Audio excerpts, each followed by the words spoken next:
sa'yo na banggitin ang pangalan ni Senator Villanueva na ang tanging basis mo ay pinicturan mo ang isang telepono na hindi din sa'yo.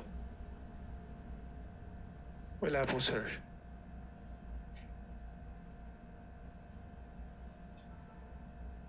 Puntahan ko si Bryce, Mr. Chairman, Engineer Bryce, nagpunta ka rin sa Kamara de Representantes at doon marami kang sinabi, may mga picture, kagaya nung sinasabi ni JP na pinicturan niya yung isang telepono at di umano ito ay conversation ni Joel Villanueva at isang Henry Alcantara. At nakakalungkot man na kahit ito'y isang picture lang from a different phone, parang tinanggap na gospel truth doon sa camera, no? May ipapakita rin akong picture sa iyo, Bryce. Pakitignan itong picture na to. Pakilakihan.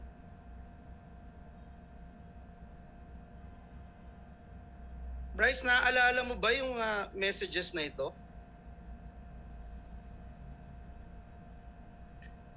Your Honor, ngayon ko lang po nakita yan.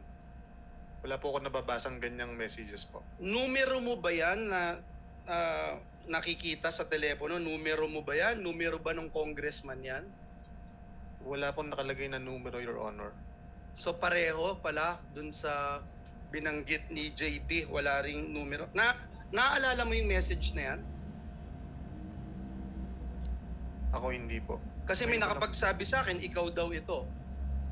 Paano ko ipagpilitan kung ikaw din yan?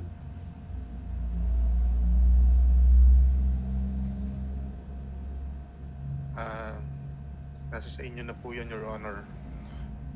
Pero hindi ikaw yan. Hindi po. Babasahin ko lang, Mr. Chairman, nakalagay dito, Congressman Bryce, idiin mo si Sen Joel dito. Bryce sumagot, basta kayo na bahala sa akin, batchmate. Huwag nyo lang akong ibalik sa Senado, sa Senate. Mr. Chairman, if we rely on pictures, anyone can claim anything. And let me show how easy it is to fake this one, Mr. Chairman.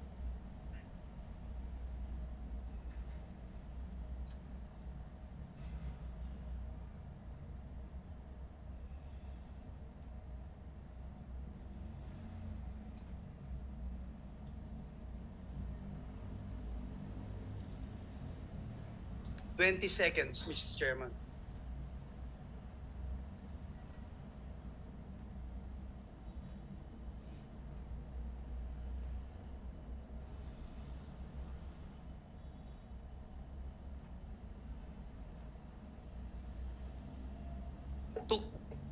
Took me 20 seconds, Mr. Chairman, to do that. Mr. Chairman, maaaring sabihin yung cellphone na nagpicture at ang metadata ng picture na ito ay para sabihin kinuhanan talaga noong October 2023. Kanina si Mr. JP nagsasabi baka 2022. Pakita din po natin kung paanong mag-alter sa metadata of an image.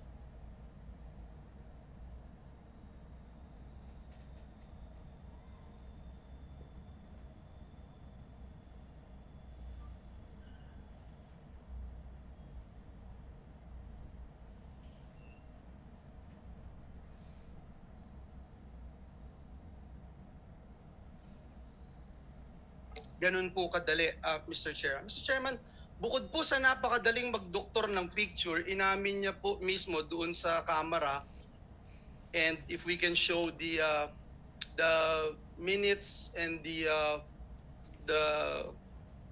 transcript of the hearing, inamin po ni Engineer Bryce na wala siyang personal knowledge sa mga mensaheng ito.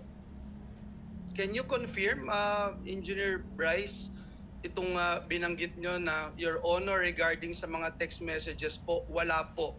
Kasi you're being asked to prove your allegations na may pruweba or usapan tayo o at least make sure for fairness sake, sabi niya Rep. Adyong.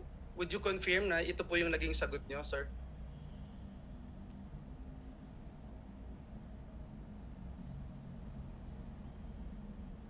Yes, Your Honor.